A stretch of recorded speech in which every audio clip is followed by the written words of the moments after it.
জনাবে মুহাম্মদুর রাসূলুল্লাহ সাল্লাল্লাহু আলাইহি ওয়াসাল্লাম আমার আপনার নবী দ্বীনের প্রচার করছেন। ওদিকে বিশ্ববিখ্যাত বেঈমান আবু জাহেলের ছেলে ইকরামা আল্লাহর রাসূলের জবান মোবারকের কথাটা না শোনার জন্য তিনি মক্কা ছেড়ে ইয়ামিনের দিকে পালিয়ে যাচ্ছেন। এমত অবস্থায় খবরটা উম্মে হাকিম বিনতে হারিস, উনি ছিলেন ইকরামার বিবি হযরত ইকরামা রাদিয়াল্লাহু তাআলা আনহু। তিনি তখন ইসলাম কবুল করেননি। আমার নবী কালমার দাওয়াত দিচ্ছেন। তিনি মক্কার মানুষের কাছে শুনেছেন, কোন মানুষ যদি মুহাম্মাদের কাছে যায়, কোন মানুষ যদি আখিরি পয়গম্বরের কাছে যায়, তার বিবি থেকে আলাদা হয়ে যাবে, বাচ্চা থেকে আলাদা হয়ে যাবে, পিতা মাতা থেকে আলাদা হয়ে যাবে। এই না ভয়ে আমার নবীর জবান মোবারকের তেলাওয়াতটা না শোনার জন্য মক্কা ছেড়ে ইয়ামিনে পালিয়ে যাচ্ছেন।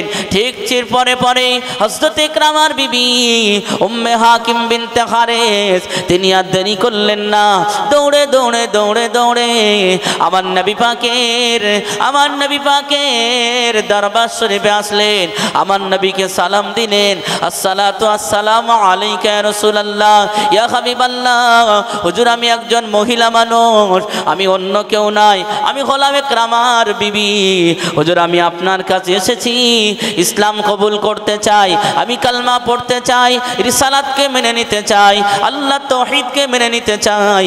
আমার আপনার নবী বলেছিলেন, হে উম্মে হাকিম বিনতে হারিস, বলো আশহাদু আল্লা ইলাহা ইল্লাল্লাহু ওয়া আশহাদু আন্না মুহাম্মাদান আবদুহু ওয়া রাসূল। হযরত উম্মে হাকিম বিনতে হারিস রাসূলুল্লাহর জবান মোবারকের কালমা শরীফ শুনে রাসূলুল্লাহর জবান মোবারকের সঙ্গে জবান মিলিয়ে ইসলাম কবুল করে নিলেন।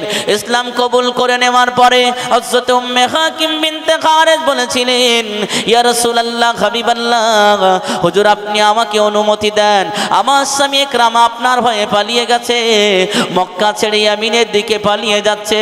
ইয়া রাসূলুল্লাহ, ইয়া হাবিবাল্লাহ, হুজুর আপনি কি তাকে নিরাপত্তা দেবেন?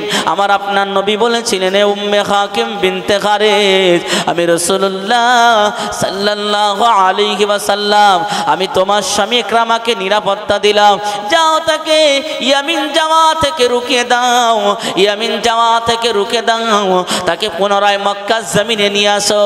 আল্লাহর নবীর আদেশ মোতাবেক হযরত ইকরামার বিবি আর দেরি করলেন না, নিজের দাসীকে নিয়ে, শাম দেশীয় গোলামকে নিয়ে হযরত ইকরামার বিবি উম্মে হাকিম বিনতে হারিস রওনা দিলেন। দাসীকে নিয়ে যখন রওনা দিলেন, প্রতিমধ্যে ওই দাসীটা বলেছিলেন, ওগো আমার মুনিব, আমি আপনার সঙ্গে খারাপ আচরণ করতে চাই, আমি আপনার সঙ্গে সহবাসে লিপ্ত হতে চাই। হযরত উম্মে হাকিম বিনতে হারিস রাদিয়াল্লাহু আনহা বলেছিলেন, ঠিক আছে, একটু আগিয়ে চলো। ওই দাসীকে আশা দিয়ে একটা গোত্রের ভিতরে নিয়ে গেলেন, যে গোত্রের নাম ছিল আখের গোত্র। হযরত ইকরামার বিবি ওই আখের গোত্রে পৌঁছে যাওয়ার পরেই আখের গোত্রের মানুষদেরকে ডাক দিলেন, ও আখের গোত্রের মানুষেরা, আপনারা আমাকে বাঁচান, এই মানুষটার হাত থেকে আমার ইজ্জত বাঁচান। আখের গোত্রের মানুষরা দৌড়ে আসলেন, ওই ব্যক্তিকে একটা জায়গায় বেঁধে রাখলেন। হযরত উম্মে হাকিম বিনতে হারিসকে বলেছিলেন, যান, আপনি আপনার স্বামীর খোঁজে বার হয়ে যান। একটা বলার একটা কারণ আছে, এর পিছনে একটা আয়াত আমি আপনাদের শুনিয়ে দেই। আল্লাহ রাব্বুল আলামিন বললেন, ওয়ালা তাহিনু ওয়ালা তাহজানু ওয়া আনতুমুল আলাউনা ইন কুনতুম মুমিনিন। এই আয়াতটা আপনার মাথায় রাখবেন, আর ইতিহাসটা একটু শোনার চেষ্টা করবেন, বুঝতে পারবেন আমি কোন জায়গায় নিয়ে যাব। পৃথিবীর জমিন আপনি যদি মুমিন হতে পারেন, আপনি যদি ইমানদার হতে পারেন, আপনি যদি আল্লাহওয়ালা হতে পারেন, পৃথিবীর কোনো শক্তি আপনাকে হালাতে পারবে না, পৃথিবীর কোনো শক্তি আপনাকে ক্ষতি করতে পারবে না। রাসূলুল্লাহর নবগত সাহাবিনী হযরত উম্মে হাকিম বিনতে হারিস আখির গোত্রের মানুষের থেকে বিদায় নিয়ে নিজের স্বামীর খোঁজে বার হয়ে গেলেন। হযরত উম্মে হাকিম বিনতে খারেজ দেখেন বিরাট বড় একটা নদী প্রবাহিত হয়ে যায়। সেই নদীর তীরে দাঁড়িয়ে দাঁড়িয়ে দাঁড়িয়ে দাঁড়িয়ে লক্ষ্য করেন নদীর মাঝখানে একটা নৌকা আছে। সেই নৌকার উপরে তার স্বামী ইকরামা সেখানে উপস্থিত। নৌকাটা ইয়ামিনের দিকে চলে যাচ্ছে। হযরত উম্মে হাকিম বিনতে খারেজ রাদিয়াল্লাহু আনহা তিনি একটা লাল রঙের কাপড় টাঙিয়ে উঁচা করে হাত নাড়া নেড়ে হাত নেড়ে নেড়ে নেড়ে নেড়ে নিজের স্বামীকে স্বামী বলে ডাকলেন না, নিজের স্বামীকে স্বামী না বলে ডেকে চাচাতো ভাই বলে সম্বোধন করলেন। ও আমার চাচাতো ভাই ইকরামা, আপনি পালিয়ে যাবেন না, আপনি পালিয়ে যাবেন না, আপনি পুনরায় মক্কার জমিনে ফিরে আসুন। যে মুহাম্মাদুর রাসূলুল্লাহ সাল্লাল্লাহু আলাইহি ওয়াসাল্লাম হুজুরের ভয় আপনি মক্কা ছেড়ে পালিয়ে যাচ্ছেন, সেই মুহাম্মাদুর রাসূলুল্লাহ আপনাকে নিরাপত্তা দিয়েছেন। বলেন সুবহানাল্লাহ। যে মুহাম্মাদের ভয়ে আপনি মক্কা ছেড়ে ইয়ামিনে পালিয়ে যাচ্ছেন, সেই মুহাম্মাদুর রাসূলুল্লাহ সাল্লাল্লাহু আলাইহি ওয়াসাল্লাম আপনাকে নিরাপত্তা দিয়েছেন। সুতরাং আপনি মক্কা ছেড়ে পালিয়ে যাবেন না, আপনি পুনরায় মক্কায় ফিরে চলুন। হযরত ইকরামা তিনি তখন ইসলাম কবুল করেননি। হযরত ইকরামা যখন আওয়াজ শুনতে পেলেন মাঝি ভাইকে বলেছিলেন, ও মাঝি ভাই, ওই যে একটা মহিলার আওয়াজ শুনতে পাই, আমার যেন মনে হলো ওই মহিলাটা আমার অর্ধাঙ্গিনী, ওই মহিলাটা আমার বিবি। চলো একটু তোমার নৌকাটা ঘুরিয়ে নাও, তোমার নৌকাটা ঘুরিয়ে নিয়ে কিনারায় চলো। হযরত উম্মে হাকিম বিনতে খারেজ রাদিয়াল্লাহু আনহার আওয়াজের আওয়াজ পেয়ে হযরত ইকরামা রাদিয়াল্লাহু তাআলা আনহু তিনি আর দেরি করলেন না, মাঝি ভাইকে বলে নৌকাটা ঘুরিয়ে কিনারায় চলে আসলেন। কিনারায় আসার পরে তিনি দেখলেন না না না, ইনি অন্য কোনো মহিলা নয়, ইনি তো আমার বিবি। হযরত ইকরামা রাদিয়াল্লাহু আনহু জিজ্ঞাসা করেছিলেন, আমি তো ইয়ামিনে পালিয়ে যাচ্ছিলাম, কেন তুমি আমাকে ডাক দিলে একটা বার বলো।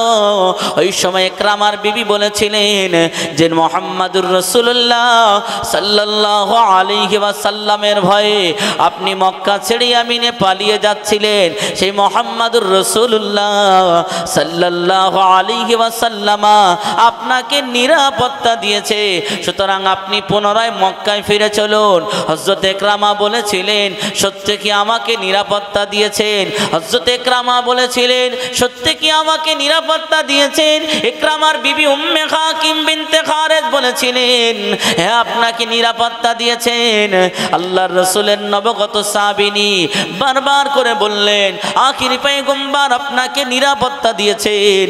এই কথাটা বলার পরে হযরত ইকরামা বিশ্বাস করে নিয়েছেন, কারণ হযরত ইকরামা জানতেন তৎকালীন সময়ে মক্কার কাফেরেরা কুফারে কুরাইশেরা রাসূলুল্লাহর কালেমা পড়েনি, রাসূলুল্লাহর প্রতি ঈমান আনেনি, আল্লাহ তাওহীদকে মেনে নিতেন না, কিন্তু তারা এটা জানতেন আখিরি পয়গম্বর জনাবে মুহাম্মাদুর রাসূলুল্লাহ আব্দুল্লাহর বেটা মুহাম্মাদুর রাসূলুল্লাহ সাল্লাল্লাহু আলাইহি ওয়াসাল্লাম তিনি একজন ন্যায় নিষ্ঠাবান মানুষ, সত্য একজন মানুষ।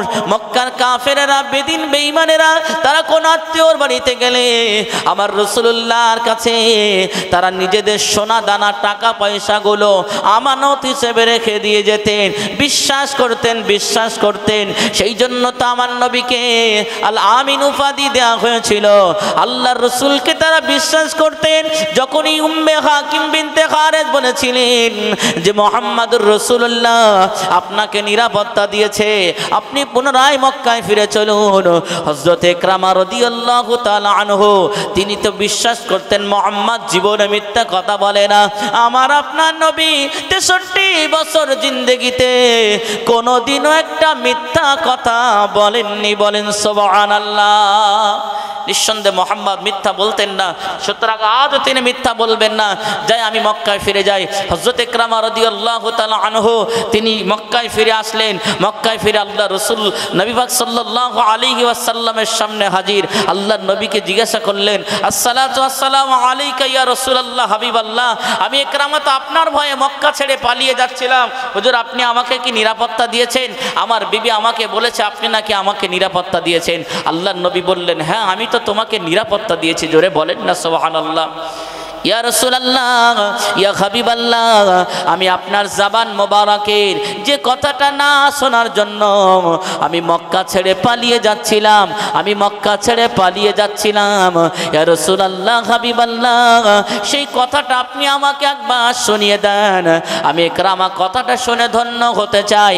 আমার আপনার নবী বলেছিলেন, এ বাবা ইকরামা একবার আমার সঙ্গে জবান মিলিয়ে পড়ো, আশহাদু আল্লাহ ইলাহা ইল্লাল্লাহু ওয়া আশহাদু আন্না মুহাম্মাদান আবদুহু ওয়া রাসূল। হযরত ইকরামা যখনই পড়ে নিলেন, হযরত ইকরামা সাক্ষী দিলেন, আমি সাক্ষ্য দান করি আল্লাহ ছাড়া কোনো মাবুদ নাই, হযরত মুহাম্মদুর রাসূলুল্লাহ সাল্লাল্লাহু আলাইহি ওয়াসাল্লাম আল্লাহ পাকের প্রেরিত রাসূল এবং বান্দা। বলেন সুবহানাল্লাহ। হযরত ইকরামা যখন ইসলাম কবুল করলেন, এই কথাটা গোটা মক্কার বুকে ছড়িয়ে গেলেন, গোটা মক্কার জমিনে ছড়িয়ে গেলেন। মক্কার হাওয়া বাতাস সবাই ছড়িয়ে দিতে আরম্ভ করলেন। আবু জাহেলের কানে খবর চলে গেল, ওগো আমাদের লিডার, ওগো আমাদের সর্দার, ওগো আমাদের নেতা, আপনি আমাদেরকে বারণ করেছিলেন আখিরি পয়গম্বর মুহাম্মদুর রাসূলুল্লাহ সাল্লাল্লাহু আলাইহি ওয়াসাল্লামের কাছে যেতে বারণ করেছিলেন, কিন্তু আজকের আপনার পোলা, আপনার ছেলে ইকরামা ইসলাম কবুল করেছেন, আপনি এর কি বিচার করবেন আমরা দেখতে চাই। আবু জাহেল বলেছিলেন, ও আমার লোকেরা, ও আমার লোকজনেরা, যাও আমার ছেলে ইকরামাকে তোমরা হাতে পায়ে দড়ি বেঁধে একটা জঙ্গলে ফেলে দিয়েছো, যাতে জঙ্গলের হিংস্র জন্তু জানোয়ার বাঘগুলা তাকে খেয়ে নেয়, তার চিহ্ন না রাখতে পারে, তাকে বিলীন করে দেয়, তাকে নিশ্চিহ্ন করে দেয়। এই না মনে করে আবু জাহেলের লোকেরা আখিরি পয়গম্বর জনাবে মুহাম্মদুর রাসূলুল্লাহ সাল্লাল্লাহু আলাইহি ওয়াসাল্লামের নবগত সাহাবী হযরত ইকরামার হাতে পায়ে দড়ি বেঁধে তানাকে মক্কা থেকে নিয়ে একটা জঙ্গলের দিকে ফেলে দিলেন। জওয়ান যুবকেরা ঠান্ডা মাথায় বোঝার চেষ্টা করবেন বাবা, আল্লাহর রাসূলের নবগত সাহাবা হযরত ইকরামাকে নিয়ে জঙ্গলে ফেলে দিলেন। জঙ্গলের বাঘ হিংস্র জন্তুরা খেয়ে ফেলবেই না মনে করে হযরত ইকরামার হাতে দড়ি বাঁধলেন, পায়ে দড়ি বাঁধলেন, হযরত ইকরামাকে জঙ্গলে ফেলে দিয়ে আসলেন। জঙ্গলের হিংস্র জন্তুরা, জঙ্গলের হিংস্র বাঘগুলো, সিংহগুলো হযরত ইকরামাকে খাওয়ার জন্য দৌড়ে দৌড়ে আসলেন, কিন্তু না, ইকরামাকে আর খেতে পারলেন না।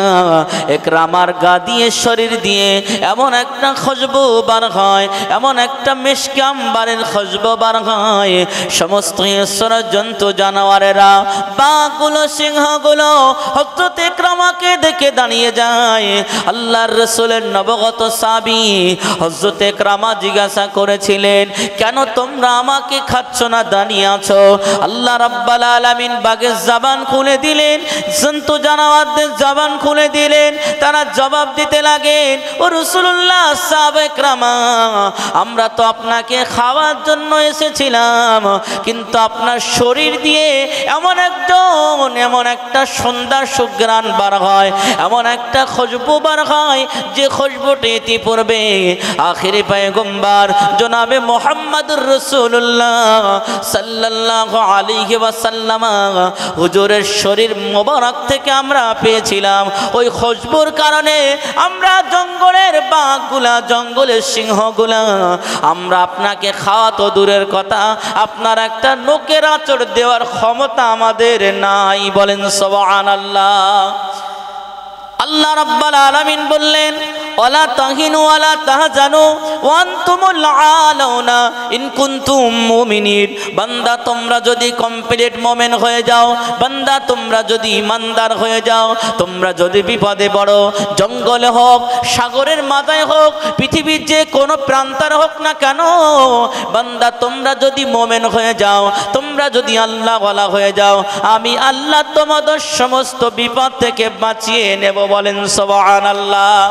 হযরত ইকরামা জঙ্গলের ভিতরে বিপদে পড়েছিলেন, যাদের ভয়ে তিনি জঙ্গলে ভয় করছিলেন সেই জন্তু জানোয়ার বাঘ সিংহগুলো হযরত ইকরামার হাতে পায়ে দড়িটা কেটে দিয়ে হযরত ইকরামাকে পুনরায় আবার মক্কা জমিনে ফেরত পাঠিয়ে দিলেন। বলেন সুবহানাল্লাহ। এটা একমাত্র ঈমানি পাওয়ার। রাসূলুল্লাহকে যদি মেনে নেই, আল্লাহর কোরআনকে যদি মেনে নেই, কারণ রাসূলুল্লাহ দুনিয়া জমিন থেকে বিদায় নিয়েছেন, আমাদের কাছে দুটি জিনিস রেখে দিয়ে গেছেন, কিতাবুল্লাহ ওয়া সুন্নাতে রাসূলুল্লাহ। একটা হলো আল্লাহর ঐশী গ্রন্থ আল কোরআনুল কারীম, অপরটি হলো রাসূলুল্লাহর হাদিস শরীফ। এই দুটোর উপরে যদি আমরা আমাদের জীবন নামক ট্রেনটা চালাতে পারি, আমাদের জীবন নামক গাড়ি যদি পরিচালনা করতে পারি, তাহলে আমরা কোনোদিনও পথভ্রষ্ট হব না, পৃথিবীর কোনো শক্তি আমাদেরকে হালাতে পারবে না। বলেন না সুবহানাল্লাহ। ওই জন্য যতদিন আল্লাহ আমাদের হায়াতে রাখবেন এর উপরে টিকে থাকবো, কারণ আমরা একদিন এই দুনিয়া ছাড়বো। কুল্লু নাফসিন যায়িকাতুল মাউত, প্রত্যেকটি নফসের মৃত্যুর স্বাদ গ্রহণ করা লাগবে। সুতরাং পৃথিবী থেকে আমরা সবাই চলে যাব। এই দুনিয়াটা একটা মধু, দুনিয়া একটা মধু, যে মধুর মহব্বত যদি আমরা পড়ে যাই, এই মহব্বত যদি আমাদের অন্তরে চলে আসে, আখিরাত আমাদের বরবাদ হয়ে যাবে। এই মধু আমাদেরকে জাহান্নামের দিকে ঠেলে দেবে। মনে করুন একজন ব্যক্তি দৌড় দিয়েছে, জঙ্গলের দিকে গিয়েছে, হঠাৎ করে দেখলেন একটা বাঘ তাকে ধাওয়া করেছে, তার পিছু নিয়েছে। মানুষের পিছু যখন বাঘ আসে, মানুষ বাঘের ভয়ে পালিয়ে যাবে না বাঘের সামনে যাবে? বাঘের ভয়ে পালিয়ে যাবে। তো কি করেছে? বাঘের ভয়ে পালিয়ে একটা বিরাট বড় গাছে উঠেছে। খুব ঠান্ডা মাথায় বোঝার চেষ্টা করবেন, যুবকটি বাঘের ভয়ে একটা গাছে উঠেছে। গাছে উঠে দেখলেন গাছ থেকে যদি কোনো ক্রমে পড়ে যায়, তো গাছের পাশে একটা বড় পুকুর আছে, একটা নদী আছে, সেই নদীতে একটা কুমির হা করে আছে। তাহলে সে গাছ থেকে যদি নিচে নামে, তাহলে তাকে বাঘে ধরবে, বাঘে খেয়ে নেবে। আর কি পুকুরে যদি ঝাঁপ মারে, পানিতে যদি পড়ে যায়, তাহলে তাকে কুমিরের পেটে যাওয়া লাগবে। জিনিসটা বড় ভয়ঙ্কর, পরিস্থিতি বড় কঠিন দাঁড়িয়ে গেছে। এদিক ওদিক তাকিয়ে কোনো রকম রাস্তা পাচ্ছেন না। শেষ উপর দিকে তাকিয়ে দেখে একটা সুন্দর মৌমাছি সুন্দর মধুর চাক করে রেখেছে। ও দুনিয়ার, ও কি করলেন? মধুর দিকে তাকিয়ে, চাকের দিকে তাকিয়ে বাঘের কথা ভুলে গেল, ওই কুমিরের কথা ভুলে গেল। ও একটা গাছের ডাল ভেঙে সেই মৌচাকে ঘা দিয়ে মৌমাছিকে উড়িয়ে দিয়ে খুব আনন্দ সহকারে মধু পান করছে। বলেন এই মানুষটা বোকামির কাজ করছে না চালাকি কাজ করছে? ও যে মধু খাওয়া হয়ে যাবে, মধু শেষ হয়ে যাবে, ওকে তো নিচে নামতে হবে। কি ঠিক কিনা ভুল বলেন? ওকে নিচে নামতে হবে। আর নিচে নামলে, গাছের নিচে নামলেই বাঘ তাকে হামলা করবে। ও যদি বাঘের ভয়ে পুকুরে ঝাঁপ মারে, পানিতে পড়ে, তো সেখানে কুমির তাকে হামলা করবে। সুতরাং পরিস্থিতি এতটা জটিল পরিস্থিতি রেখে ও কি করলেন? গাছের উপরে মধু খাচ্ছে। আবার যে গাছে সে বসে আছে, সেই গাছে রাতের বেলা কালো ইঁদুর গাছের শিকড়গুলো কাটে, কালো ইঁদুর শিকড়গুলো কাটে, আবার কিছু সাদা ইঁদুরও সেই গাছের শিকড়গুলো কাটে। তাহলে গাছ থেকে নামলে সে পড়ে যাবে। যদি পানিতে পড়ে তো কুমিরের পেটে যাবে, যদি নিচে পড়ে তো বাঘে হামলা করবে। সুতরাং এতটা পরিস্থিতি খারাপের ভিতর দিয়েও এদের কথা ভুলে গিয়ে, কালো ইঁদুর সাদা ইঁদুরের কথা ভুলে গিয়ে, বাঘের কথা ভুলে গিয়ে, কুমিরের কথা ভুলে গিয়ে ও মধুর দিকে আকৃষ্ট হয়ে মধু খাচ্ছে। জওয়ান যুবকেরা খুব ঠান্ডা মাথায় বোঝার চেষ্টা করবেন, আমরা ততটা পরিস্থিতির ভিতরে আছি। দুনিয়ায় আজরাইল আমাদের কাছে আসবে, আজরাইলের কথা আমরা ভুলে গেছি। আজরাইল আমাদের জাহান কবজ করার পরে আমরা কিন্তু কবরে চলে যাব, কবরের কথা আমরা ভুলে গেছি। রাতে আমাদের হায়াত ফুরিয়ে যায়, দিনে আমাদের হায়াত ফুরিয়ে যায়, না হায়াতের কথা আমরা ভুলে গেছি। দুনিয়ার মহাব্বতে পড়ে গেছি, দুনিয়ার মধুতে পড়ে গেছি। ওই যুবকটা যে বাঘের কথা ভুলে গেল, বাঘ যে তাকে তাড়া দিল, বাঘের তাড়া খেয়ে গাছে উঠেছিল, এটা বাঘ না, এটা হলো আজরাইল। সে আজরাইলের ভয়ে গাছে উঠেছিল। আজরাইলের ভয়ে গাছে ওঠার পরে দেখলেন যদি সে পানিতে পড়ে যায় কুমিরের পেটে যাবে। আজরাইল মানে যখন জাহান কবজ করবে তাকে তো কবরের পেটে যেতে হবে। আর যে সাদা ইঁদুরগুলো তার শেকড় কেটে দিচ্ছিল, এগুলো ছিল আমরা হলাম মানুষ নামক গাছ। গাছ, আমরা হলাম মানুষ নামক গাছ। আমাদের হায়াতের শিকড়গুলো সাদা ইঁদুর হলো দিন, ও দিনে আমাদের হায়াতগুলো কেটে কেটে ফুরিয়ে দেয়। আর কালো ইঁদুর হলো রাত, রাতেও আমাদের হায়াত ফুরিয়ে যায়, দিনেও আমাদের হায়াত ফুরিয়ে যায়। তাহলে রাতের হায়াত ফুরিয়ে যায়, দিনেও হায়াত ফুরিয়ে যায়। এদিকে আজরাইল রেডি হয়ে আছে, বাঘ খাওয়ার জন্য রেডি হয়ে আছে, মানে আজরাইল রেডি হয়ে আছে। আমাদের হায়াত শেষ হয়ে গেলে জান কবজ করে নেবে। পানিতে যেমন কুমির হাঁ করে আছে, ঠিক তেমন কবর হাঁ করে আছে। শুধু জানটা নিতে পারলে হয়, কবরের পেটে যাওয়া লাগবে। অথচ কবরকে ভুলে গিয়ে বা আজরাইলকে ভুলে গিয়ে আমাদের হায়াতের কথা ভুলে গিয়ে দুনিয়ার মধুতে ব্যস্ত হয়ে আছি, দুনিয়ার মহব্বতে পাগল হয়ে গেছি। না না, এই দুনিয়ার মহব্বতে আমি আপনি পাগল হয়ে আছি।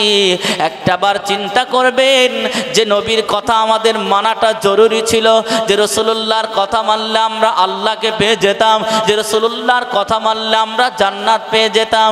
সেই রাসূলুল্লাহ থেকে আমরা কতটা দূরে সরে আছি, সেই নবীর থেকে আমরা কতটা দূরে সরে আছি। আজ রাসূলুল নবীর ঘর মাদ্রাসার মহব্বত আমাদের অন্তর থেকে বার হয়ে গেছে। রাসূলুল্লাহর মাদ্রাসার মহব্বত যদি থাকতো, তাহলে অন্তত আমাদের সন্তানগুলো কম নাও বেশি না হলে কম করে একটা হলেও আমরা মাদ্রাসায় দিতাম। আমাদের ভিতরে মাদ্রাসার মহব্বত কম থাকার কারণে আমরা এটা বলি যে আমাদের ছেলেকে ডক্টর ইঞ্জিনিয়ার বানাবো। শরীয়তে আপনাকে ডক্টর ইঞ্জিনিয়ার বানাতে নিষেধ করা হয়নি, আপনি ডক্টর ইঞ্জিনিয়ার বানান, কোনো অসুবিধা নাই। তার পাশে পাশে যে ব্যক্তিটার ভিতরে জেনারেল সমস্ত জ্ঞান থাকবে, কোরআনের জ্ঞান না থাকবে, ওই ব্যক্তিটা কখনো পরিপূর্ণ জ্ঞানী হতে পারবে না।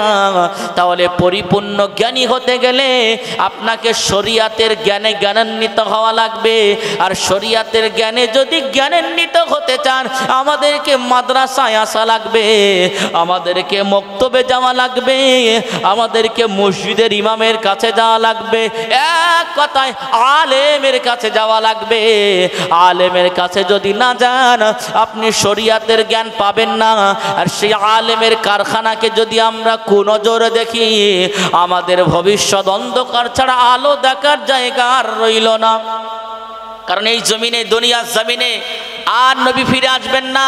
আল্লাহর রসুল দুনিয়ার জমিনে স্পেশালভাবে একটা জিনিস রেখে দিয়ে গেছেন, খুব ঠান্ডা মাথায় বুঝবেন। আমাদের কাছে কোরআন, হাদিস, ইজমা, কিয়াস এ তো রেখে গেছেন। আর একটা স্পেশাল জিনিস আমার নবী বললেন, আমি আমার তরফ থেকে একটা স্পেশাল তোমাদের কাছে রেখে দিয়ে গেলাম।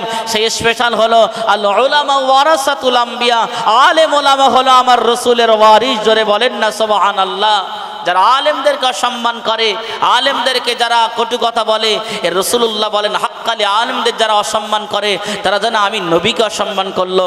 আর মাদ্রাসার তোলাবায়ে আজিজদেরকে যারা মহব্বত করে, ভালোবাসে, এতিমদেরকে যারা ভালোবাসে, আল্লাহর নবী বললেন যারা এতিমদেরকে মহব্বত করলো, তারা যেন আমি রাসূলুল্লাহকেই মহব্বত করলো। জোরে বলেন না সুবহানাল্লাহ। এই দুনিয়াটা আমাদের জন্য ক্ষণস্থায়ী, আমরা এসেছি, কেউ চিরস্থায়ী থাকবো না, একদিন সবাই চলে যাব। সুতরাং যাওয়ার পূর্বে আদ-দুনিয়া ও মাযরাতুল আখিরা, আখিরাতের পুঁজিটা আমাদের সকলের জোগাড় করার দরকার। মেন সমস্যা কি জানেন? এমন একটা টাইমে আমি আপনাদের কাছে এসেছি যে টাইমটা মানুষের ঘুমের একটা মানে অ্যাটাম বোম লেগে আছে। সুতরাং এই টাইমে যদি এই টাইমে ভালো কথা বললেও আমাদের কানে হাফ যায় না, কারণ আমাদের ভিতরে একটা ঘুম ঘুম কাজ করছে। ভালো কথা বললেও আমরা শুনতে মানে আমাদের ইচ্ছা আছে শোনার জন্য, বসে আছি তো শোনার জন্য, তারপরেও ঘুম আমাদের এমনভাবে অ্যাটাক করছে যে শুনলেও শুনতে পাচ্ছি না। এটা আপনাদের দোষ নেই, কারণ রাত হয়ে গেলে সবাই আপনারা খাটাখাটনি করেন, সবাই আপনারা পরিশ্রমিক মানুষ। সুতরাং এটা স্বাভাবিক, আপনারা ক্লান্ত হয়ে গেছেন, আপনাদের ভিতরে ঘুম আসা এটা স্বাভাবিক। কিন্তু পরিস্থিতি বাধ্য করেছে যে আপনারা আছেন। আমিও বলছি আল্লাহ রাব্বুল আলামিন আমাদের সকলকে যেন যতটুকু আমরা শুনবো বুঝবো এর উপরে আমল করার তৌফিক দান করেন। সকলে বলি আল্লাহুম্মা আমিন। এটা জোরে বলেন না আল্লাহুম্মা আমিন। কারণ আল্লাহ রাব্বুল আলামিন আমাদের দুনিয়ার জমিনে পাঠিয়েছেন তানাকে রব বলে মানার জন্য, তানাকে ইবাদত করার জন্য, তানাকে ডাকার জন্য। আল্লাহ বললেন বান্দারে এই পৃথিবীর জমিনে তোমরা কেউ থাকবে না, কিন্তু পৃথিবীর জমিন থেকে আসার আগে আমার যদি একবার তোমরা ডেকে আসো, আমারকে যদি মাপ চেয়ে নিতে পারো। আপনি অন্যায় করেছেন, অপরাধ করেছেন, পৃথিবীর কোনো মানুষকে আপনার বলার দরকার নেই। আপনি অভাবে পড়েছেন, আপনি কষ্টে আছেন, মহান রবকে যদি আপনি বলেন, মহান মালিককে যদি আপনি বলেন, সেই মালিক বলছে বান্দা তোমরা যদি বারবার আমি আল্লাহকে ডাকো, আমি আল্লাহ তোমাদের প্রতি খুশি হয়ে যাই, রাজি হয়ে যাই। বলেন না সুবহানাল্লাহ। মানুষকে আপনি একবার দুবার গিয়ে বলবেন আমাকে একটা কম্বল দিন, তেরপল দিন, আমাকে 100 টাকা দিন, একবার দুদিন, একদিন দুদিন যাবেন, সে রাগান্বিত হবে। আল্লাহ বললেন বান্দা তুমি আমাকে না ডাকলে আমি আল্লাহ রাগান্বিত হই। আল্লাহ যখন রাত গভীর হয়ে যায়, এখন তো তাহাজ্জুদের সময়, এই সময় আল্লাহ বান্দাদের ডাকি উনাদি, বান্দা তোমাদের কি প্রয়োজন, বান্দা তোমাদের কি লাগবে, একটাবার আমি আল্লাহকে বলো, আমি আল্লাহ তোমাদের সমস্ত চাওয়া পাওয়াকে পূরণ করে দেবো। বলেন না সুবহানাল্লাহ। কারণ আল্লাহ রসুল কেন এই মাসে দোয়া পড়তেন জানেন? রমজান মাস আসলে গুনাহ মাফ হয়। রমজান মাস একটা ফজিলাতপূর্ণ মাস, রমজান মাস বৃহত্তম একটা ফজিলাতপূর্ণ মাস। সুতরাং সেই জন্য আল্লাহ রসুল রমজান পর্যন্ত পৌঁছানোর জন্য বেশি বেশি বেশি করে কাঁদতেন, আল্লাহকে বলতেন আল্লাহ আপনি আমাকে রমজান পর্যন্ত পৌঁছে দেন, আমি নবী মুহাম্মদ রাসূলুল্লাহ সাল্লাল্লাহু আলাইহি ওয়াসাল্লাম যেন রমজানের রোজাটা রাখতে পারি। বলেন না সুবহানাল্লাহ। সেই নবীর উম্মত, যে নবী দুনিয়া আমাদের জন্য কেঁদেছিলেন, যে নবী দুনিয়ায় কেঁদেছিলেন, আজও আমার আপনার নবী মদিনাতুল মসজিদের নববীর সংলগ্ন সবুজ গম্বুজের নিচে আমাদের কথা চিন্তা করে। কিয়ামতের ময়দানে নিজের কথা বলবেন না, নিজের বেবি বাচ্চার কথা বলবেন না, সাহাবীদের কথা বলবেন না, উম্মতির কথা বলবেন, নিজের কোনো কথা বলবে না, শুধু বলবি হাবলি উম্মতি, আল্লাহ আমার উম্মতের উপায় কি হবে, জোরে বলেন না সুবহানাল্লাহ। সেই রসুলের সঙ্গে আমরা নেমকারামি করি। কিয়ামত শুরু হয়ে যাবে, আমার আপনার নবীকে ডাকা হবে, আল্লাহর রসুলের রওজা মোবারক থেকে তোলা হবে। সমস্ত ফেরেশতাদের ভিতরে 4 জন ফেরেশতা আসবে। হযরত জিবরিল আমিন আলাইহিস সালাম তিনিও আসবেন, হযরত ইসরাফিল আলাইহিস সালাম, হযরত মিকাইল আলাইহিস সালাম, হযরত আজরাইল আলাইহিস সালাম।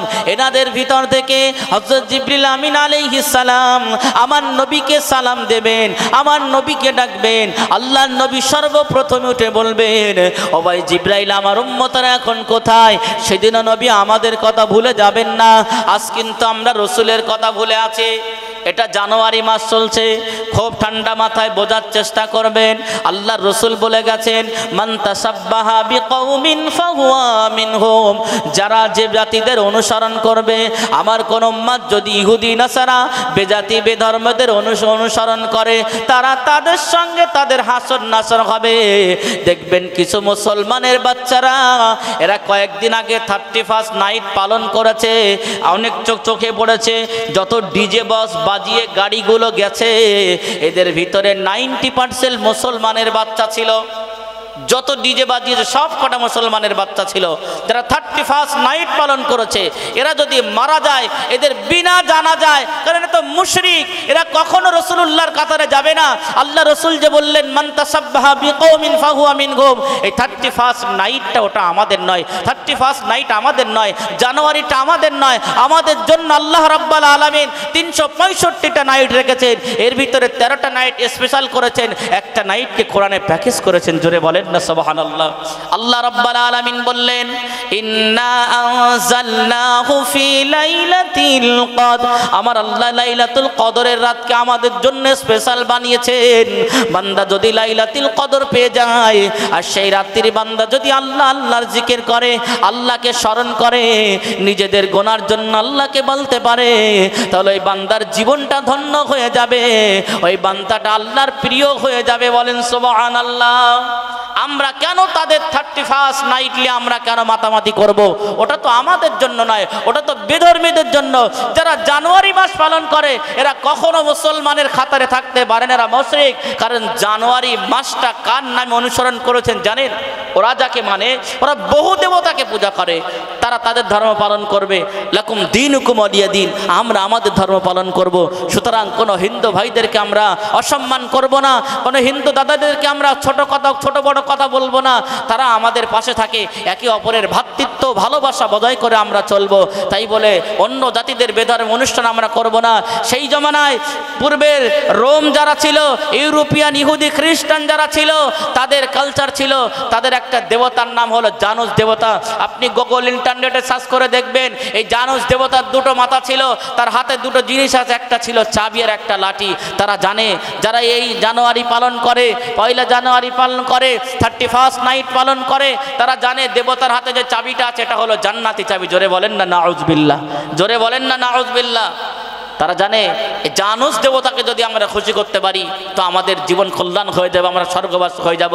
ওই জন্য 31শে ডিসেম্বর 31st নাইট তারা প্রথম 12টার একটু আগে 12-11:59 ওই দেবতার সামনে গিয়ে বলে, হ্যাঁ ওগো আমাদের প্রভু জানুস, আপনার কৃপায় আপনার দয়ায় 24 সালটা আমাদের ভালো গেছে, এবং যেই 12টা বেজে যাবে 31st নাইট ওদের 12টা যেই বেজে যাবে পয়লা জানুয়ারি শুরু হবে, তার পিছন দিক দিয়ে পিছনের দিকে গিয়ে মুখে গিয়ে বলে, আমাদের যেন যেমন 24 সালটা আমাদের জন্য কল্যাণকর হয়েছে, ভালো গিয়েছে, আপনি আমাদের জন্য আশীর্বাদ করেন, আপনি আমাদের জন্য আশীর্বাদ করেন 2025 সালটা যেন আমাদের ভালো যায়। ওরা দেবতার কাছে বলে। কিন্তু মুসলমানের বাচ্চা মুসলমান আছে, তারা ওই 31st নাইট নিয়ে তারাও মাতামাতি করে, বোমবাজি ফাটায়, জানুয়ারি মাস হলে তারা পিকনিক করে, আনন্দ করে। কখনো না, এইসব মুসলমান যদি মারা যায় কোন ইমাম সাহেবের উচিত হবে না তাদের জানাজা পড়ে মাটি দেওয়া, তাদেরকে টেনে টেনে খানায় ফেলে দেওয়া, কারণ তারা তো ইমানদার নয়, তারা তো মুসলমান নয়, মুশরিক। আর মুশরিকের ঠিকানা জাহান্নাম ছাড়া অন্য কিছু হতে পারে না।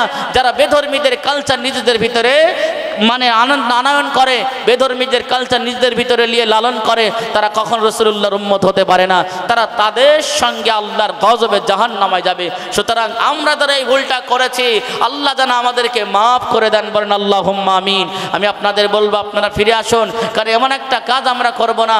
365 রাত রেখেছে। আপনি জুমার রাতে আল্লাহকে বলবেন, আল্লাহ আমার মতো গুনাহগার পৃথিবীতে আর কেউ নেই, আপনি এমন একটা গুনাহ করেননি যে আল্লাহ মাফ করবেন না। শুধু শিরিক বাদ দিয়ে ইন্না শিরিকা লা যুলমুন আযীম, শিরিকের গুনাহকে আল্লাহ পছন্দ করেন না। আপনি শিরিক করা বাদে অন্য কোনো গুনার জন্য আল্লাহকে বলবেন, আল্লাহ আমার মতো গুনাহগার কেউ নেই, আপনি মাফ করে দেন। আল্লাহ বললেন, বান্দারা তোমাদের নিজেদের গুনার জন্য তোমরা যখন বারে বারে আমার কাছে দরখাস্ত করো, আমি আল্লাহ তোমাদের দরখাস্তে রাজি হয়ে যাই, আমি আল্লাহ খুশি হয়ে যাই।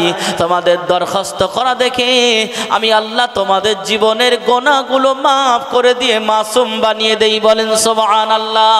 তাহলে গুনাহ মাফ করতে পারেন আল্লাহ, চাইবো কার কাছে? আল্লাহর কাছে। বলবো কার কাছে? আল্লাহর কাছে। দিল্লি একজন ভিখারি, খুব ঠান্ডা মাথায় শুনবেন, বাদশা শাহজাহানের আমলে একজন ভিক্ষুক ভিক্ষা করছেন। আর একজন ব্যক্তি তারাকে জিজ্ঞাসা করছে, আপনি ভিক্ষা করছেন, প্রতিদিন ভিক্ষা করেন, আপনি কয় টাকা পান? আপনি কোনোদিনও বাদশা শাহজাহানের কাছে গিয়েছেন? বলে না, আমি কোনোদিন যাইনি। বলে আপনি একটাবার বাদশা শাহজাহানের কাছে গিয়ে দেখবেন। আপনি বাদশা শাহজাহানের কাছে যাবেন, সে আপনাকে এমন দেওয়া দেবে, বাদশার কাছে যখন যাবেন বাদশা আপনাকে এমন দেবে যে আপনি খুশ হয়ে যাবেন, 1-2 বছর আপনাকে আর ভিক্ষা করা লাগবে না। সে বারবার যখন বলছে ঠিক আছে আমি একটু বাদশার কাছে যাই, জওয়ান যুবকেরা ওই ভিক্ষুকটা কি করলেন?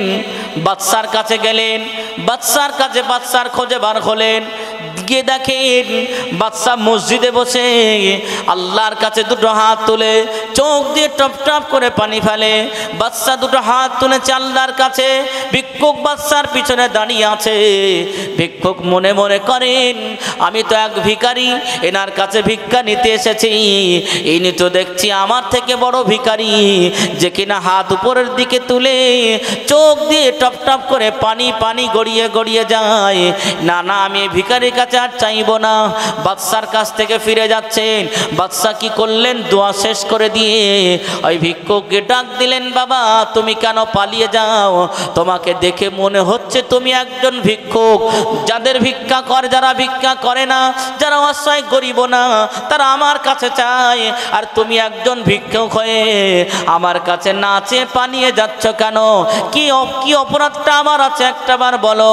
ওই সময় ভিক্ষুক বলেছিলেন, যা পানা বেয়াদবি নেবেন না, আমি আপনার কাছে এসেছিলাম ভিক্ষা চাইতে, ভিক্ষা নিতে, কিন্তু আমি এসে যেটা দেখলাম, যেটা বুঝলাম, আমি তো আপনার কাছে চাইতে আসলাম, কিন্তু আপনি দুনিয়ার কোনো মানুষের কাছে নয়, আপনি খোদ মালিকের কাছে চাইতেছেন। বাদশা, আমার জ্ঞান ফিরে গেছে, আমার হুঁশ ফিরে গেছে, ভুল ভেঙে গেছে, আর দুনিয়ার মানুষের কাছে নয়, আমিও যে রবের কাছে আপনি চেয়েছেন, আমিও সেই রবের কাছে চাওয়া শুরু করে দেব, বলেন সুবহানাল্লাহ। ওই জন্য ওই জন্য চাইতে হলে রবের কাছে চাইবো, বলতে হলে রবের কাছে বলবো। নিঃসন্দেহে আল্লাহর কাছে যদি চাই, আল্লাহর কাছে যদি বলি, পৃথিবীর কোনো শক্তি আমাদের থেকে কেড়ে নেবে না। ওই জন্য যা কিছু আল্লাহকে বলবো, যা কিছু চাইবো আল্লাহর কাছে চাইবো, দেখবেন আমাদের জীবনে সাকসেস আসবে, আমরা ধন্য হয়ে যাব। কারণ আল্লাহ ছাড়া পৃথিবীতে আমাদের আপন কেউ নাই। আপনি যাকে আপন মনে করবেন সে কখনো আপনার আপন হতে পারে না, সে আপনার শত্রু হয়ে যাবে। ওই জন্য একমাত্র আল্লাহকে আপন ভাবতে হবে। আল্লাহকে যদি আল্লাহ বলে ডাকতে পারেন, পৃথিবীর কোনো শক্তি আমাদের কিছু করতে পারবে না। আল্লাহর রসুলের সাহাবীরা তারা এমনভাবে জীবন তৈরি করেছেন, আল্লাহর রসুল সেই জন্য তো বলেছেন আর সাহাবিকার নুজুম, আমার একটা একটা সাহাবা একটা একটা উজ্জ্বল নক্ষত্র। বলেন না সুবহানাল্লাহ। আমার সাহাবীদেরকে যারা অনুসরণ করবে তারা এক একজন আল্লাহ ওয়ালা তৈরি হয়ে যাবে। একবার জোরে বলেন না সুবহানাল্লাহ। এটা তাকবীর দেন, নারায়ে তাকবীর।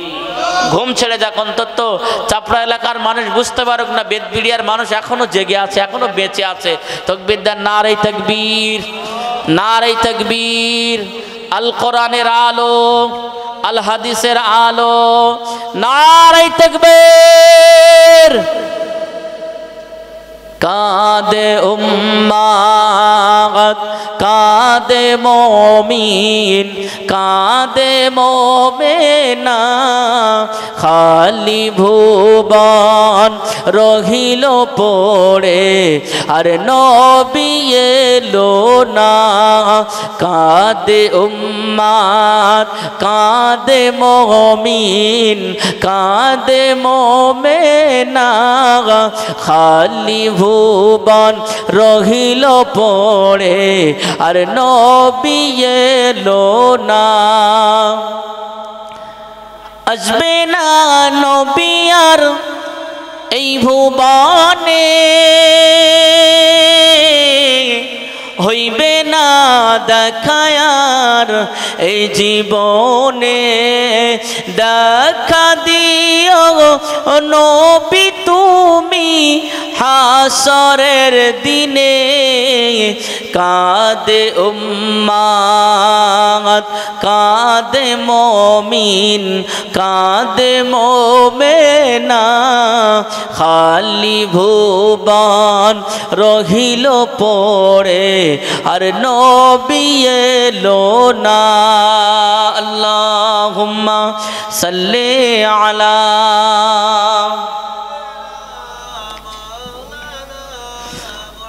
ওয়ালা আলি সাইয়্যিদিনা।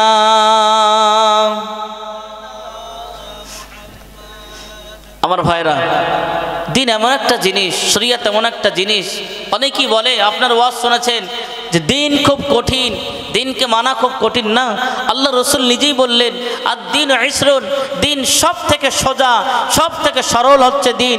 সুতরাং এই দিনকে যদি আপনি মানার চেষ্টা করেন, নিয়ত করেন, নিঃসন্দেহে আল্লাহ রাব্বুল আলামিন আপনার ভিতরে দিন দিয়ে দেবেন। জোরে বলেন না সুবহানাল্লাহ। যারা এই জায়গায় বসে বলে দিন অত্যন্ত কঠিন, দিন অত্যন্ত শক্ত, না, তাদেরকে বলতে চাই তার রাসূলুল্লাহর ওই হাদিসকে মনে হয় ফলো করেনি। আল্লাহ রসুল নিজেই বললেন আর দিন ইসরুন, দিন হচ্ছে সব থেকে সোজা এবং সব থেকে সরল। আমরা যদি দিনের পথে চলতে শিখি, আমরা যদি চেষ্টা করি, নিঃসন্দেহে দিন আল্লাহ আমাদের ভিতরে দেবেন। দিন এমন একটা জিনিস, এই দিনের কথা বোঝার চেষ্টা করলে, মানার চেষ্টা করলে, মানাবেন তো আমার আল্লাহ, বুঝিয়ে দেবেন তো আমার আল্লাহ। শুধু আমাদের ভিতরে নিয়ত থাকার দরকার, আমাদের ভিতরে বুঝে নেওয়ার মন মানসিকতা তৈরি করার দরকার। বাকিটা আল্লাহ পাক তো আমাদের ভিতরে দেবেন। ইলম এমন একটা জিনিস, মাদ্রাসার ছেলেরা পড়াশোনা করে, তারা পড়লে কি ইলম আসবে? কখনো আসবে না। তাদের ভিতরে চেষ্টা লাগবে, তাদের পিতামাতার দোয়া লাগবে, এবং তারা যদি রবের কাছে বলতে পারে আমার আল্লাহ তাদের ভিতরে ইলম প্রবেশ করাবেন। জোরে বলেন না সুবহানাল্লাহ। সুতরাং ইলম আসার জন্য, দিন শেখার জন্য নিজেদের চেষ্টা দরকার, পিতামাতার দোয়া দরকার, এবং ওস্তাদদের মেহনত দরকার, তারও মেহনত দরকার, আল্লাহর কাছে চাওয়া দরকার। উভয়ের বিনিময় আল্লাহ দিনকে আমাদের মাঝে পৌঁছে দেবেন। সোজা সাপটা দিন শুধু বুঝে নেওয়ার জন্য। এ জওয়ান যুবকেরা, পৃথিবীর জমিন আল্লাহ পাঠিয়েছেন আমাদেরকে ওয়ামা খালাকতুল জিন্না ওয়াল ইনসা ইল্লা লিয়াবুদুন, একমাত্র ইবাদত উপাসনা আরাধনা করার জন্য। কিন্তু এই দুনিয়ায় বাঁচার জন্য মানুষ যদি শুধু ইবাদত করে মানুষের খাওয়া হবে না, কিন্তু আল্লাহ আল্লাহ আল্লাহর ইবাদত যদি করেন নিঃসন্দেহে আমার আল্লাহ আপনার রিজিকের ব্যবস্থা করেছেন। আপনারা প্রত্যেকেই আযানে শোনেন হাইয়া আলাস সালাহ, বান্দা নামাজে এসো, হাইয়া আলাল ফালের ভিতরে কামিয়াব আছে। আমরা যদি এতটুকু জিনিস বুঝতে পারতাম কোনো মানুষ নামাজ ছেড়ে দিয়ে নিজের কাজে ব্যস্ত হয়ে যেতাম না।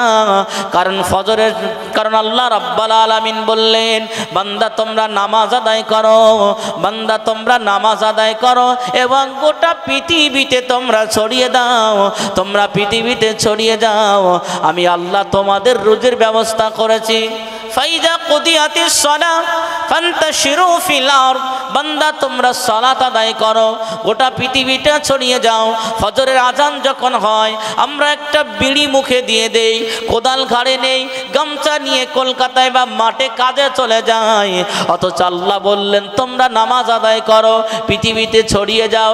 রুজি দেনেওয়ালার মালিক আমার আল্লাহ, আমার আল্লাহ রুজি দেবে, শুধু আমাদেরকে আল্লাহর হুকুমটা পালন করে বেরিয়ে যেতে হবে।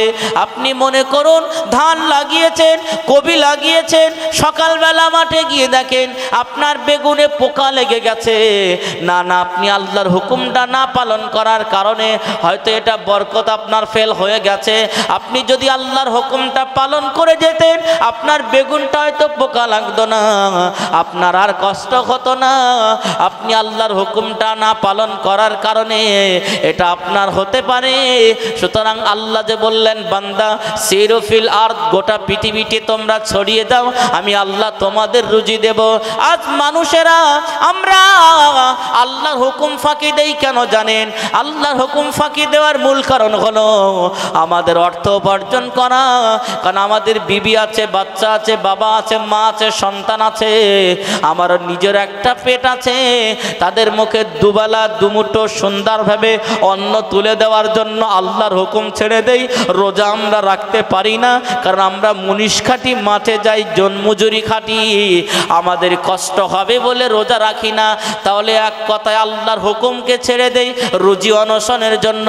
অথচ আল্লাহ বললেন ও আমার বান্দারা, আল্লাহ যেখানে আমাদের ডাকলেন হাইয়া আলাস সালাহ, বান্দা নামাজে এসো, হাইয়া আলাল ফালাহ, এর ভিতরে কামিয়াব আছে। একটা বার যদি আমরা যেতে পারি এই কামিয়াবটা বোঝার চেষ্টা করুন। একজন মানুষ যখন নামাজ আদায় করে এই নামাজের দুই সেজদার মাঝখানে একটা দোয়া পড়তে হয়, আল্লাহুম্মা বারিক, আল্লাহুম্মা, নামাজের মাঝখানে একটা দোয়া পড়তে হয়, আল্লাহুম্মা গফিরলি ওয়ারহামনি ওয়ারযুকনি ওয়াহদিনি। এই যে সব বাক্যগুলো আমরা পড়লাম, এই শব্দগুলো যে আমরা পড়লাম, এই শব্দের একটা একটা মানে যদি আমরা বুঝতে পারতাম, না না কোনোদিন আল্লাহর হুকুম ফাঁকি দিয়ে নিজের জন্য ব্যস্ত হয়ে যেতাম না। একমাত্র আল্লাহর হুকুম ফাঁকি দেই দুনিয়ার জমিনে রুজির জন্য। সে আল্লাহ বললেন হে আমার বান্দারা, হে আমার বান্দিরা, আল্লাহুম্মা গফিরলি ওয়ারহামনি ওয়ারযুকনি ওয়াহদিনি। এই নামাজের ভিতরে আমরা রুজি চেয়ে নিলাম, আল্লাহ আপনি আমাদেরকে উত্তম রিজিক দেন, আল্লাহ আপনি আমাদের উত্তম রুজি দেন। এইবারে দুনিয়ার জমিনে আপনি রিজিক চেয়ে নিলেন। একটা মানুষ যখন মারা যাবে ওই মানুষটার জান্নাতে যাওয়ার প্রয়োজন হবে, ওই মানুষটা জাহান্নামায় যেতে চায় না। না না না, আমরা যতগুলো মানুষ এখানে বসে আছি আমরা কেউ চাই না যে আমরা জান্নাতে যাব না, আমরা প্রত্যেকেই চাই আমরা জান্নাতে যাব। জাহান্নামায় আমরা সকলের ভয় লাগে, কিন্তু আল্লাহ রাব্বুল আলামিন বললেন একটা ব্যক্তিকে জাহান্নামা থেকে বাঁচার জন্য, জান্নাতে যাওয়ার জন্য সর্বপ্রথম তাকে হেদায়েত হতে হবে, হেদায়েত প্রাপ্ত বান্দা হতে হবে। আর যে বান্দাটা হেদায়েত প্রাপ্ত হবে ওই বান্দার প্রতি আল্লাহর রহম হবে। আর আল্লাহর রহম প্রাপ্ত বান্দাকে আমার আল্লাহ মাগফিরাত করে দেবেন, মাফ করে দেবেন। বলেন সুবহানাল্লাহ। তাহলে জান্নাতে যাওয়ার জন্য হেদায়েত প্রাপ্ত হওয়া লাগবে, রহমত প্রাপ্ত হওয়া লাগবে এবং মাগফিরাত প্রাপ্ত হওয়া বান্দা লাগবে। আর দুনিয়ায় বাঁচতে গেলে রিজিক লাগবে। আসুন দুই সেজদার মাঝখানে যে দোয়াটা পড়ি, আল্লাহুম্মা মাগফিরলি, আল্লাহ আমাকে মাফ করে দেন, ওয়াহদিনি, আপনি আমাকে হেদায়েত করেন, আর হামনি, আপনি আমার প্রতি রহম করেন, আর যুকুনি, আল্লাহ আপনি আমাকে রিজিক দেন। তাহলে দুনিয়া ও আখিরাতের কল্যাণ আমরা কিন্তু নামাজের ভিতরে পেয়ে গেছি। জোরে বলেন না সুবহানাল্লাহ। আল্লাহ যে বললেন হাইয়া আলাস সালাহ, বান্দা নামাজে এসো, হাইয়া আলাল ফালাহ, এর ভিতরে কামিয়াব আছে। এই দুই সেজদার মাঝখানে যে দোয়াটা, আখিরাত, ইহকাল এবং পরকালের কামিয়াব কিন্তু এর ভিতরে আছে। সেই জন্য আমার আল্লাহ এই জায়গায় শব্দগুলো ব্যবহার করেছেন। বলেন না সুবহানাল্লাহ। আজ আমরা বুঝতে শিখেছি, আজ আমরা জানতে শিখেছি, আমাদের জ্ঞান আছে, বিবেক আছে, আমাদের মস্তিষ্ক সুন্দর, আমরা এডুকেটেড, শিক্ষিত মানুষ, জাননেওয়ালা মানুষ, কিন্তু আমরা বুঝিও বুঝি না, শুনি না, কারণ মানলে কষ্ট হবে তাই। না না না, এই দুনিয়ার জীবনটা আমাদের চিরস্থায়ী জিন্দেগি নয়। আমি আপনি দুনিয়া থেকে বিদায় নেব। আপনি আপনার মাকে বলুন, কিয়ামতের ময়দানে আপনার মাকে আপনি বলবেন, আমি তো আপনার প্রিয় সন্তান ছিলাম, একটা নেকি আমাকে দেবেন যে নেকির কারণে জান্নাতে যেতে চাই। না না না, সেদিন আপনার মা আপনাকে অস্বীকার করবে। আজকে যাদেরকে আপনি আপন মনে করেন তারাও অস্বীকার করবে। ভুলামায় বুঝবেন না বাবা, আমরা মদ খাই, গাঁজা খাই, বিড়ি খাই, সিগারেট খাই, এত অন্যায় অপরাধ করি, তারপরে আল্লাহ পাক আমাদেরকে গজব দিয়ে মেরেছে। কি বলেন? গজব দেয়নি, কারণ আল্লাহ আমাদেরকে বলে, বান্দা তোরা অন্যায় করছিস, অপরাধ করছিস, একটা বার যদি শয়তানের রাস্তায় থেকে ফিরে এসে আমি আল্লাহকে আল্লাহ বলে ডাকতে পারিস, আমি আল্লাহ তোদের জীবনের গুনাহগুলো মাফ করে দেব। বলেন সুবহানাল্লাহ। আল্লাহর একজন বিখ্যাত ওলি, শুধু বোঝানোর জন্য বলছি, হযরতে জুন্নুন মিশরি রহমাতুল্লাহ আলাইহি, তিনি একটা সময় একটা নদীর তীর দিয়ে হেঁটে যাচ্ছেন। তিনি লক্ষ্য করে দেখলেন একটা লাল রঙের বিছা নদীর কিনারা থেকে একটা ছোট্ট গর্ত থেকে বার হয়ে একেবারে পানির কিনারায় গেছেন। পানির কিনারায় গিয়ে দেখেন একটা লাল, হযরতে জুন্নুন মিশরি রহমাতুল্লাহ আলাইহি তিনি দেখেন একটা ব্যাঙ পানিতে ভেসে উঠেছে। এই লাল রঙের বিছাটাকে সেই ব্যাঙের ঘাড়ের উপরে উঠলেন, ব্যাঙের পিঠের উপরে উঠলেন, ব্যাঙটা তাকে পিঠের উপরে করে নিয়ে পানির উপর দিয়ে ভাসমান হয়ে যেতে শুরু করলেন। আল্লাহর ওলি হযরতে জুন্নুন মিশরি রহমাতুল্লাহ আলাইহি তিনি জিনিসটা দেখছেন আর মনে মনে ভাবছেন যে এটা কেমন করে হতে পারে, এর নিশ্চয়ই কোনো রহস্য আছে, এর ভিতরে কোনো কারণ আছে, সুতরাং এটাকে আমি দেখতে চাই, এর রহস্য আমি ভেদ করতে চাই। হযরতে জুন্নুন মিশরি রহমাতুল্লাহ আলাইহি তিনি কি করলেন, ওই ব্যাঙের পিছু ফলো করলেন, তাদেরকে ফলো করে তার নদীর কিনারা দিয়ে হাঁটতে শুরু করলেন। এ জাওয়ান যুবকেরা, আমরা মদ খাই, অন্যায় করি, আমরা আল্লাহর নাফরমানি করি, তারপর আল্লাহ রাব্বুল আলামিন আমাদেরকে কঠিন গজব দেন না, কারণ আমরা যা অন্যায় করি, আল্লাহ যদি আমাদের অন্যায়গুলো পর্দা ফাঁস করে দিতেন, আমি সন্তান হিসাবে বাপের সামনে মুখ দেখাতে পারতাম না। কেউ তার মায়ের সঙ্গে কোনো মেয়ে মুখ দেখাতে পারতো না, কোনো বাবা তার সন্তানের সামনে মুখ দেখাতে পারতো না। আল্লাহ রাব্বুল আলামিন একমাত্র আখিরি পয়গম্বর জনাবে মুহাম্মদুর রাসূলুল্লাহ সাল্লাল্লাহু আলাইহি ওয়াসাল্লাম হুজুরের উম্মত হওয়ার কারণে আমার আল্লাহ আমাদের সমস্ত পাপ অন্যায়গুলো গোপন রেখেছেন।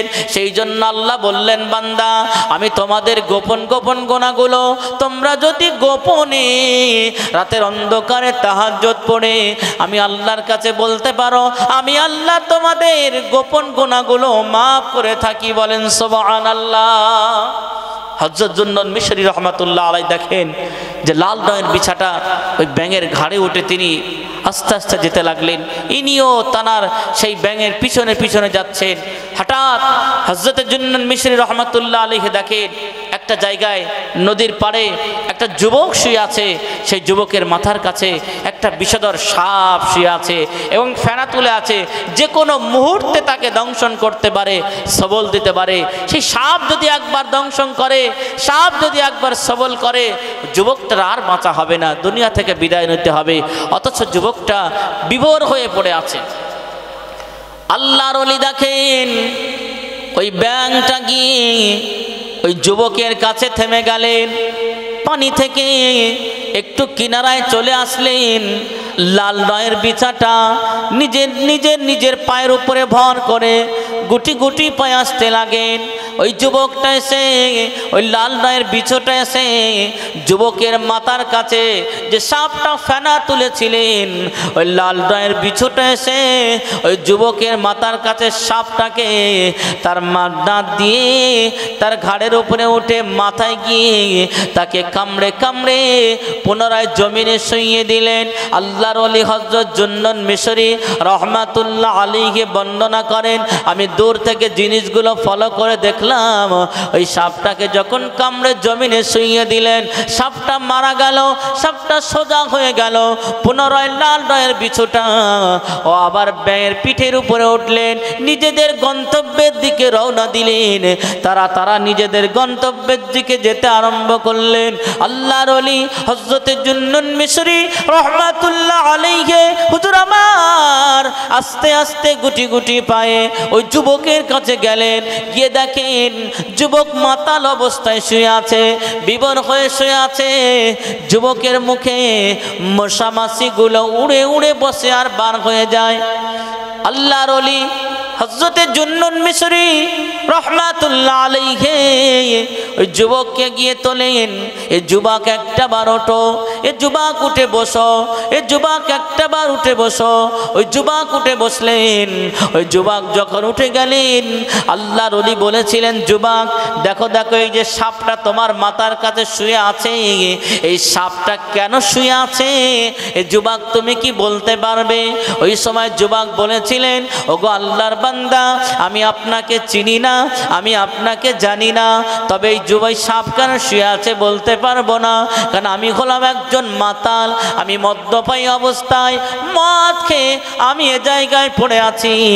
আল্লাহর ওলি হযরতে জুন্নুন মিশরি রহমাতুল্লাহ আলাইহি বলেছিলেন, এ যুবক একটা বার চিন্তা করে দেখো, একটা বার ভাবনা করে দেখো, তুমি যদি অবস্থায় মারা যেতে, এই সাপ যদি তোমাকে দংশন করে নিত, এ যুবক তুমি তো মারা যেতে, এ যুবক তুমি তো দুনিয়া ছাড়া হয়ে যেতে, তোমার মৌত হয়ে যেত, তুমি মৃত্যুবরণ করতে। এ যুবক এই অবস্থায় যদি মৃত্যুবরণ করতে, কারণ তুমি তো আল্লাহর নাফরমান বান্দা, কারণ তুমি মদ্যপান অবস্থায় শুয়েছিলে। আল্লাহ রাব্বুল আলামিন মদ খাওয়াকে নিষেধ করেছেন। আল্লাহ পাকের সেই নিষেধাজ্ঞা মদকে তুমি পান করে এ জায়গায় তুমি পড়ে আছো। এ যুবক একটাবার বলো, এই অবস্থায় যদি তুমি মারা যেতে, তোমার ঠিকানা কোথায় যেত বলো? ওই সময় যুবক বলেছিলেন, ওগো আল্লাহর বান্দা, না না, এতগুলো কথা আমি কোনোদিনও ভাবি না, কারণ আমি একজন নাফরমান বান্দা। এই অবস্থায় মারা গেলে আমি তো তওবা করি নাই, আল্লাহর নেক বান্দা হতে পারি নাই।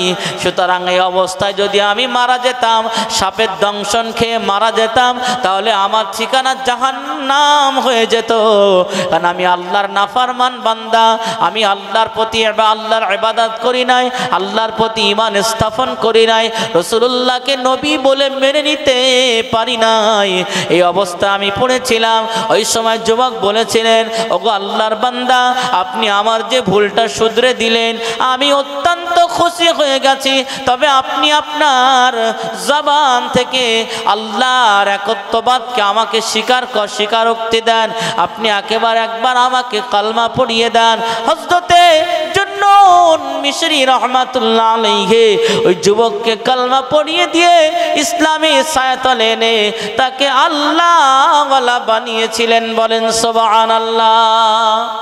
আমরা যদি বুঝতে পারি, আমরা যদি মানতে পারি, আমাদের জীবনে কত আঘাত আসবে। সুতরাং আমাদের বোঝা দরকার যে আমরা এত নাফরমানি করার পরেও আল্লাহ রাব্বুল আলামিন আমাদেরকে কিন্তু বেকার করে দেয়নি, আমাদেরকে কিন্তু ধ্বংস করে দেয়নি, আমাদেরকে কিন্তু খাদে ফেলে দেয়নি, আমাদের প্রতি গজব দেয়নি। আল্লাহ আমাদের কিছু নমুনা দিয়েছে বোঝানোর জন্য।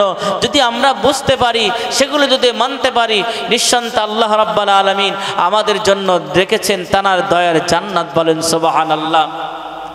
এ জওয়ান যুবকেরা, এই পৃথিবীর জমিনে আমরা কি ক্ষণস্থায়ী আসি নাই? কারণ আমরা সব থেকে শ্রেষ্ঠ। হযরত নবী মূসা আলাইহিস সালাম আল্লাহর কাছে বললেন, আল্লাহ গো, আমার উম্মতকে আপনি মাফ করে দেন, আমার উম্মতের অন্যায়গুলো আপনি ক্ষমা করে দেন। তখন আমার আপনার নবী, আমার আপনার আল্লাহ, আমার আপনার নবীর উম্মতের কথা শোনাচ্ছেন, অর্থাৎ আমাদের কথা নবী মূসা আলাইহিস সালামের কাছে শোনাচ্ছেন কে? আমার আল্লাহ। বলেন সুবহানাল্লাহ। হযরত নবী মূসা আলাইহিস সালাম আল্লাহর কাছে দোয়া চাইছেন তার উম্মতের জন্য, কিন্তু আল্লাহ রাব্বুল আলামিন ওই সময় গল্প শোনাচ্ছেন আমাদের কথা, অর্থাৎ আখিরি পয়গম্বর মুহাম্মদুর রাসূলুল্লাহ সাল্লাল্লাহু আলাইহি ওয়াসাল্লাম উম্মতের কথা, অর্থাৎ আমাদের কথা আল্লাহ শোনাচ্ছেন। বলেন সুবহানাল্লাহ। কিয়ামতের ময়দানে আল্লাহ রাব্বুল আলামিন যখন ফেরেশতাদের বলে দেবেন, যাও আমার নবীকে সর্বপ্রথমে কিয়ামতের ময়দানে নিয়ে আসো, আল্লাহ রাব্বুল আলামিনের পক্ষ থেকে হযরত জিবরিল আমিন আলাইহিস সালাম আমার নবীকে ডাকবেন। আল্লাহর রাসূলকে যখন ডাকবেন, আমার আপনার নবী উঠে সঙ্গে সঙ্গে হাত মুখটা হাত দিয়ে চোখগুলো বুলিয়ে নেবেন।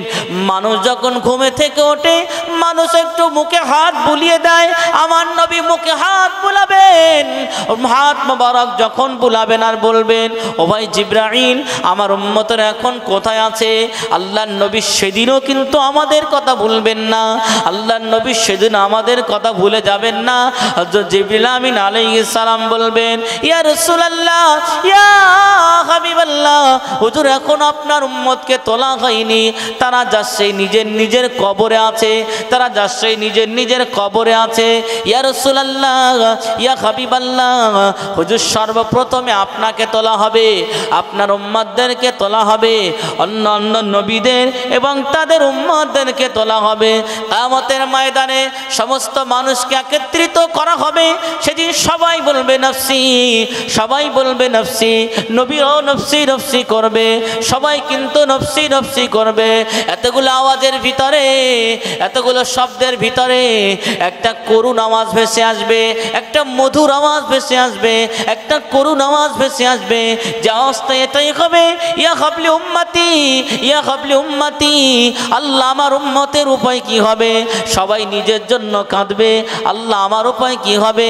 কিন্তু আমার আপনার নবী সেদিন নিজের জন্য কাঁদবেন না, আমার আপনার নবী সেদিনে আমাদের মতো নেমোখারাম উম্মতের জন্য আল্লাহর কাছে বলবেন। বলেন সুবহানাল্লাহ।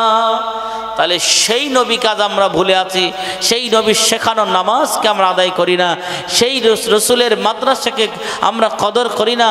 সেই রসুলের মাদ্রাসা যদি আমরা কদর করতাম, ভালোবাসতাম, নিঃসন্দেহে সেই রসুলের সঙ্গে দামান ধরে আল্লাহর দয়া জান্নাত আল্লাহ আমাদের নসিব করবেন। আমরা যতদিন হায়াতে থাকবো, যতদিন বেঁচে থাকবো, ইনশাল্লাহ মাদ্রাসার প্রতি আমাদের ওহনিয়া আসবে না, মাদ্রাসার প্রতি আমাদের কোনো রকম মন্তব্য আসবে না। মাদ্রাসাকে অন্তর দিয়ে, মন প্রাণ দিয়ে ভালোবাসবো, তোলাবো, আলেমদেরকে ভালোবাসবো, ছাত্রদেরকে মহাব্বত করবো, এতিমনাদের সাহায্য করব। নিঃসন্দেহে রসুল আমাদের প্রতি খুশি হবেন। আর নবী খুশি হয়ে যাওয়া মানে আমার আল্লাহ খুশি হয়ে যাবেন। জোরে বলেন না সুবহানাল্লাহ। আমার ভাইরা, তাহলে আল্লাহকে খুশি করার মাধ্যম হলো রাসূলুল্লাহকে খুশি করা, রাসূলুল্লাহর দরুদ পড়া। মনে করুন আমরা নামাজের দরুদ পড়ছি, আল্লাহুম্মা সাল্লি আলা মুহাম্মাদ ওয়া আলা আলি মুহাম্মাদ কামা সাল্লাইতা আলা ইব্রাহিম। আল্লাহর নবী বললেন, যতবার তোমরা আমি রাসূলের শানে দরুদ পড়ো, ততবারই আমি আমার আল্লাহর জিকির হয়ে যাই। জোরে বলেন না সুবহানাল্লাহ। যদি মনে করুন কেমন করে হয়, একটু ঠান্ডা মাথায় বোঝার চেষ্টা করুন। আমরা দরুদের পূর্বে প্রথমত যে ওয়ার্ড দিয়ে শুরু করি, আল্লাহুম্মা সাল্লি আলা মুহাম্মাদ, দরুদ পড়ছি রসুলের শানে, আর জিকির হচ্ছে আল্লাহর। কারণ আমরা আল্লাহুম্মা বলছি, দরুদ পড়তে গিয়ে আল্লাহর নামটা সর্বপ্রথমে আমাদের মুখে আসে, সেই জন্য আল্লাহর নামটা বলার কারণে একবার যদি আমার নবীর শানে দরুদ আমরা পড়ি, একবারই আমার আল্লাহর শানে জিকির হয়ে যায়। বলেন সুবহানাল্লাহ। আর একটু জোরে বলেন দরুদ শরীফ। আল্লাহুম্মা